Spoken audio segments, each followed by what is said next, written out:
Good evening. Nuclear Crown TV is on the air.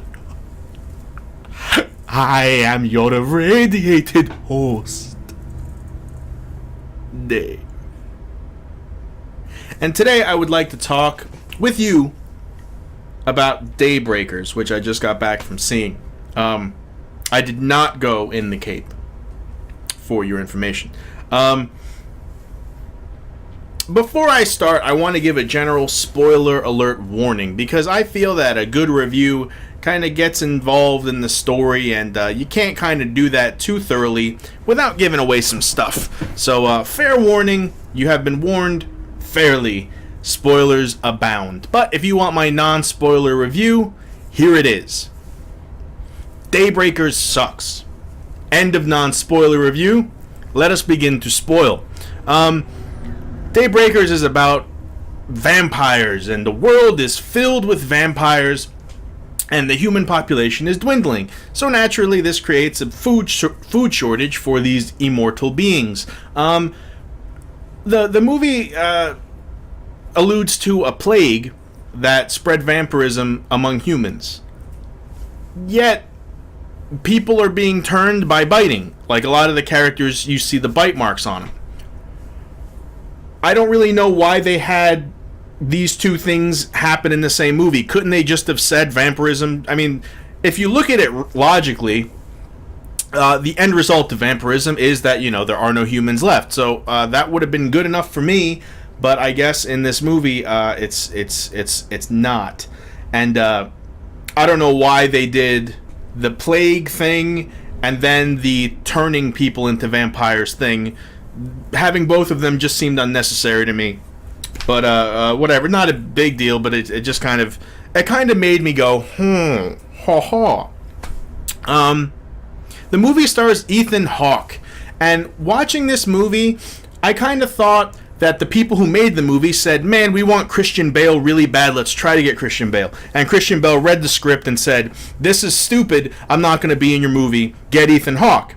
I'm busy doing Terminator, which is even stupider than this. That's probably not how that conversation went down. But through the whole movie, I'm sitting there thinking, man, he looks like Christian Bale. I bet you anything they had Christian Bale in mind for this role. Even kind of the way he talks reminded me of Christian Bale.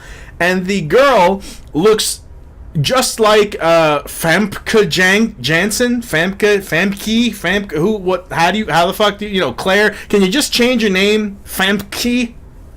Fank. It's like they had those two in mind, but they couldn't get them, so they got people who looked like them. The whole movie, I'm sitting there thinking, is that her? No, it's not her. I actually had to look online to see if it was her, because I thought it was. But anyway, that's those two. And Ethan Hawke plays a vampire blood doctor guy, and he's looking, they're trying to make synthetic blood so they don't have to harvest humans. Because in every vampire movie, the main character, if he's a vampire, has to be repentant and a vampire pussy, and he only feeds from plants and shit. I mean, like, I'm so tired of that plot device, you know, like, and that's his whole character. That is the depth of his character. I'm a vampire. Killing humans is bad. I'm not going to drink human blood. And that's it. End start character. I don't like being a vampire. I don't drink human blood. End character. I'm so sick of them doing that. It seems like every single vampire movie, the main character is like, humans are good. Vampires are evil. We should coexist. Blah, ha, ha, ha, ha. And that's bullshit, and it's so tired, and I mean, if you're gonna have that, okay, whatever, but that's like the end of the character. There's nothing else there. That's all he is about. And you get tired of it, you know? It's like, let's have some fun, guys, come on. So anyway, Daybreakers really throws it in your fucking face that the world is very vampiric. In the first 5 minutes alone, a lot of it seemed pretty corny because, you know, it has like a big Uncle Sam picture, and he's like, I want you to capture humans, join the vampire army. Yes, they actually say vampire army. And like, I wouldn't mind this stuff so much if it was kind of in the background. but they fucking showcase it to you so where you can't miss it, and they take a big sledgehammer and pin this on the edge of it and beat you to fucking death again and again that they're vampires ruling the world. And you see Ethan Hawke, and he's in his car, and in the mirror you see just like his suit, and it was like... in the first 10 minutes, a lot of the little, like, they're setting up the movie and this, that, and the other thing. I get it. Oh, look, it's Fang Whitener ad. Ha ha ha ha. Vampire folks. I get it. And they really, I just thought, it stopped kind of going into the movie, but the beginning, the first, couple of minutes is all about, vampires. Get it? Right? Vampires. So, anyway... Ethan Hawke meets up with some humans, and Willem Dafoe,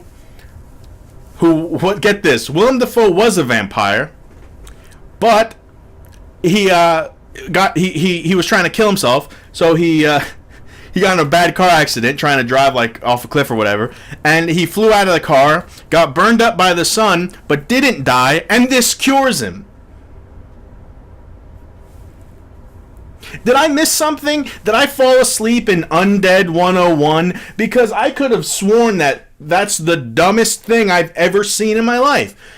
So if you're burned by the sun in controlled spurts, but you don't die, you become a human again? Really? That's not a good idea. That's not cool. That's silly. That's goofy. So anyway, he finds Ethan Hawke and says, "I can turn you back human because you look like a pussy, and we can do this together. You'll be eating donuts in no time." So they have this thing where Ethan Hawke goes through these experiments and gets burned up in the sunlight in little bursts, little bursts of sunlight, and he becomes human halfway through the movie. And I looked around and was like, really? There's not a riot going on in the theater? Yeah, halfway through the movie, your vampire main character is a human. Okay, whatever. And he has a little brother who looks like a cute little boy. And he's got the little kid nose, and he looks like you want to pinch his cheeks, but he's supposed to be like a vampire army badass guy who hunts humans. Oh, okay, whatever. I thought the acting was pretty crappy in this movie too. It was Sam Neill was in it. Sam Neill's always good, but I felt kind of bad. Maybe Sam Neill is a vampire because he looks the motherfucking same in Jurassic. I think he looks younger now than he did in Jurassic Park. Yeah, I even Willem Dafoe I thought a little corny, or maybe it wasn't that the acting was so bad. It was that the dialogue was so impossible to do well. I don't know. Pick whichever one. I'm not really certain. But it just seemed like, man, bad dialogue, flat acting, and sunlight? Really? And a big problem I have with movies that present this big vision, like a vision where society is all vampires and humans are extinct. By the end of the movie, in every movie like this, they have to solve the whole problem, and I hate that. What was that movie? Equilibrium with Christian Bale, where they outlaw emotions and people take these fucking drugs to cut out all their emotion, So of course, by the end of the movie, Christian Bale revolts and the whole system collapses in an hour and a half. If you're gonna set up something big like that, like a big world event, a big world change, why not just have a story take place in there and then end? It's like they feel compelled to have the order they've set up, this New World vision or whatever that they set up, it has to fall by the end, or the audience doesn't feel like they've gotten their share of whatever. I mean, God, it was stupid. I mean, this movie was dumb. It was corny, and it broke my heart because it's the first movie that I've seen in the movie theater in a while that I was really excited about. And, they can't do vampires right. Let's face it, folks. Let's see. I liked Bram Stoker's Dracula. I liked Interview with the Vampire. And the first Blade, I liked. The other Blades, I like to believe that they didn't happen. There you go. I got 3 vampire movies that I liked. I retire from vampire movies because they're not fucking good. They're not going to get fucking good. And Daybreakers isn't good.